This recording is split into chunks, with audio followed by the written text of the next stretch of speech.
بسم اللہ الرحمن الرحیم۔ نو رمضان المبارک کا وہ خاص عمل جس سے اللہ پاک آپ کو شریر لوگوں کی دشمنی سے بچا لے گا، ان کے شر اور تکلیف سے۔ جو شخص آپ کی ٹو میں لگا ہوا ہے، آپ کے پیچھے پڑا ہوا ہے، آپ کو نقصان دینا چاہتا ہے، اللہ پاک ان سے آپ کی حفاظت فرمائے گا۔ ہر وہ شخص جو آپ کے کاروبار کو تباہ کرنا چاہتا ہے، جو آپ کے گھر کو تباہ کرنا چاہتا ہے، جو آپ کی صحت کو تباہ کرنا چاہتا ہے، اللہ پاک آپ کو ان تمام لوگوں سے آپ کی حفاظت فرمائے گا۔ اللہ پاک آپ کو ایسے تمام لوگوں سے چنگل سے نکال کر اللہ پاک آپ کو سرخرو کر دیں گے۔ اللہ پاک ان تمام لوگوں سے آپ کو بے خوف کر دیں گے، آپ کو نڈر کر دیں گے، ان سے آپ کو بے پرواہ کر دیں گے۔ شریر لوگ چاہے وہ انسانوں میں سے ہوں یا جنات میں سے ہوں، اللہ پاک ان سے آپ کی حفاظت فرمائے گا۔ وہ رمضان المبارک کو آپ دن کے وقت یا رات کے وقت کسی بھی وقت آپ اس وظیفے کو کر سکتے ہیں۔ مرد عورتیں تمام اس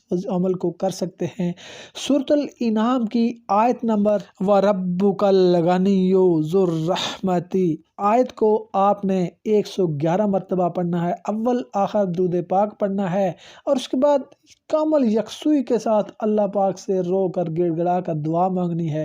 اور جو بھی آپ کا مسئلہ پریشانی حاجت ہو، اللہ پاک سے دعا مانگیں، انشاءاللہ اللہ تعالی آپ کو ان شریر اور بغض والے لوگوں کے شر اور بغض سے آپ کی حفاظت فرمائے۔